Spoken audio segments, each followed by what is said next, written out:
السلام علیکم ناظرین، ہم آپ کو اجالا ٹی وی میں خوش آمدید کہتے ہیں۔ ناظرین، ہماری کوشش ہوتی ہے کہ ہم آپ کو دنیا کے متعلق وہ معلومات فراہم کریں جو کہ آپ تک نہیں پہنچ سکی۔ اس ویڈیو میں ہم دنیا کے مشہور ترین شہروں میں سے ایک شہر جس کا نام پیرس ہے کا ذکر کریں گے۔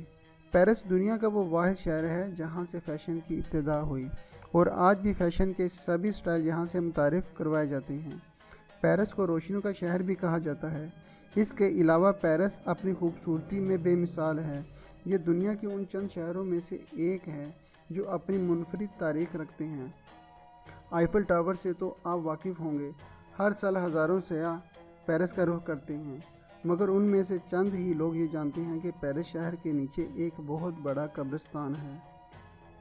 اس شہر کے نیچے 60 لاکھ لوگوں کے ڈھانچے پڑے ہوئے ہیں۔ ان کو کیٹاکومبس آف پیرس بھی کہا جاتا ہے۔ یوں ایک انتہائی خوبصورتی رکھنے والا شہر ایک قبرستان کے اوپر آباد ہے۔ یہ قبرستان پیرس کے نیچے موجود ہے، غاروں اور سرنگوں میں موجود ہے جو میلوں تک پھیلا ہوا ہے۔ اس قبرستان میں 60 لاکھ لوگوں کے ڈھانچے موجود ہیں۔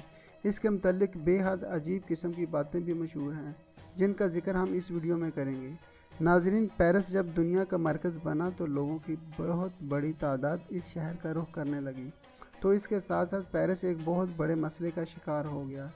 17ویں صدی عیسوی میں لوگوں کی تعداد میں بے حد اضافہ ہو گیا۔ آبادی بڑھنے کے ساتھ ساتھ لوگوں کی اموات میں بھی اضافہ ہو گیا۔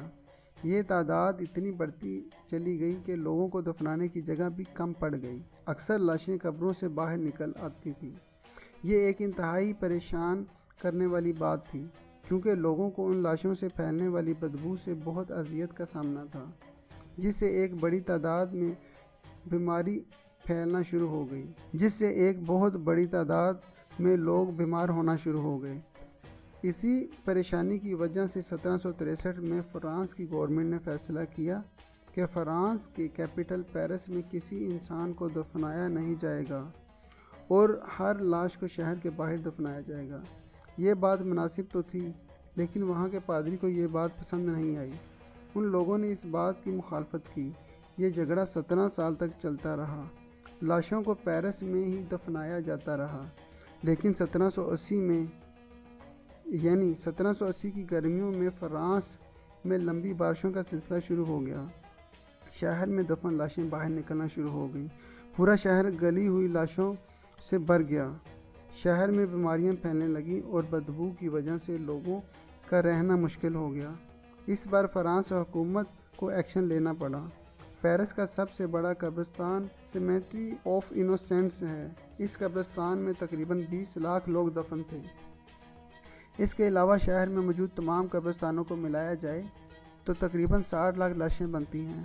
جیسا کہ پہلے بتایا جا چکا ہے کہ ان دنوں فرانس میں بارشوں کا سلسلہ جاری تھا اور ان بارشوں میں یہ کام آسان نہیں تھا، لیکن فرانس حکومت نے یہ فیصلہ کیا کہ ان تمام لاشوں کو کہیں اور منتقل کیا جائے۔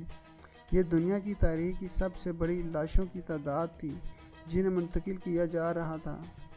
ان لوگوں کی خوش قسمتی تھی کہ ان لوگوں کو ان لاشوں کو اسٹور کرنے کے لیے ایک آئیڈیل جگہ مل گئی۔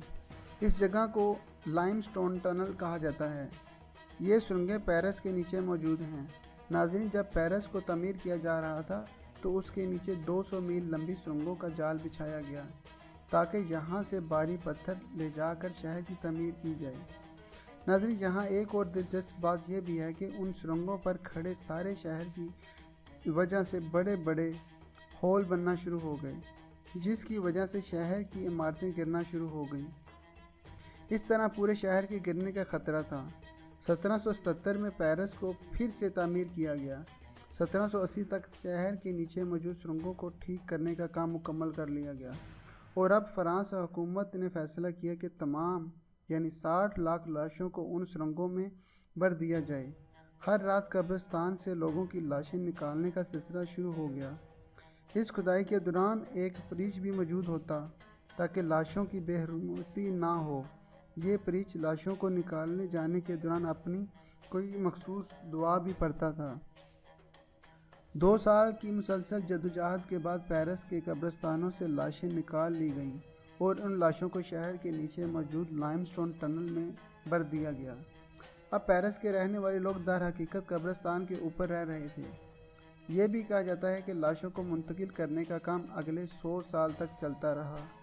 اس کے علاوہ جب فرینچ ریولیوشن آئی اس میں لوگوں کا بے شمار قتل ہوا۔ ان تمام لوگوں کی لاشیں بھی انہی سرنگوں میں رکھی گئیں۔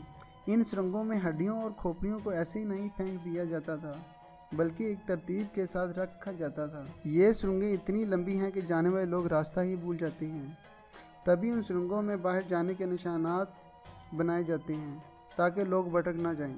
لیکن ان نشانات ہونے کے باوجود کئی لوگوں کی حیرت انگیز کہانیاں موجود ہیں جو کئی دنوں تک ان پراسرار خوفناک سرنگوں میں پھنسے رہے، جیسا کہ 2 ٹین ایجر جن کی عمر 16-17 سال تھی ان سرنگوں میں 3 دن تک پھنسے رہے۔ یہ دونوں راستہ بھول گئے تھے۔ شدید خوف اور بھوک کی وجہ سے یہ مرنے کے قریب تھے لیکن ان کو صحیح وقت پر ریسکیو کتوں نے بچا لیا اور ان کی حفاظت سے نکال لیا۔ ناظرین، 60 لاکھ سے بھی زیادہ ڈھانچوں سے بھری ان سرنگوں جو کہ 200 کلومیٹر تک پھیلی ہوئی ہیں لوگوں میں شدید خوف کی علامت ہیں۔ ان سرنگوں میں طرح طرح کے واقعات بھی ریکارڈ ہوتے ہیں۔ ان واقعات میں کتنی سچائی ہے ہم اس کے بارے میں کچھ نہیں کہہ سکتے۔ ان سرنگوں میں جانے والے لوگوں کا کہنا ہے کہ ان کو ایسا لگتا ہے کہ وہ دیواریں ان سے باتیں کرتی ہیں۔ یہاں عجیب و غریب لوگوں کو بھی گھومتے دیکھا گیا ہے جو اچانک غائب ہو جاتے ہیں۔ انہی کہانیوں کو لے کر ایک مووی بھی بن چکی ہے جس کا نام ایز ابو سو بلو ہے۔ یہ مووی 2014 میں ریلیز ہوئی تھی۔ یہ بھی کہا جاتا ہے کہ بعض شیطانی لوگ شیطان کو خوش کرنے کے لیے یہاں سے ہڈیاں اور کھوپڑیاں چراتے ہیں اور ان پر جادو کرتے ہیں۔ ناظرین، اگر آپ کا فرانس جانے کا اتفاق ہو تو آپ ان سرنگوں میں جا سکتے ہیں، لیکن جہاں اکیلے مت جائیے، اپنے دوستوں کے ساتھ جائیے۔ ناظرین، امید کرتے ہیں کہ آپ کو ہماری ویڈیو پسند آئی ہوگی۔ آپ ہمارے چینل کو سبسکرائب کر لیں تاکہ آنے والی ویڈیو آپ تک بروقت پہنچ سکے۔ ملتے ہیں اگلی ویڈیو میں، تب تک کے لیے خدا حافظ۔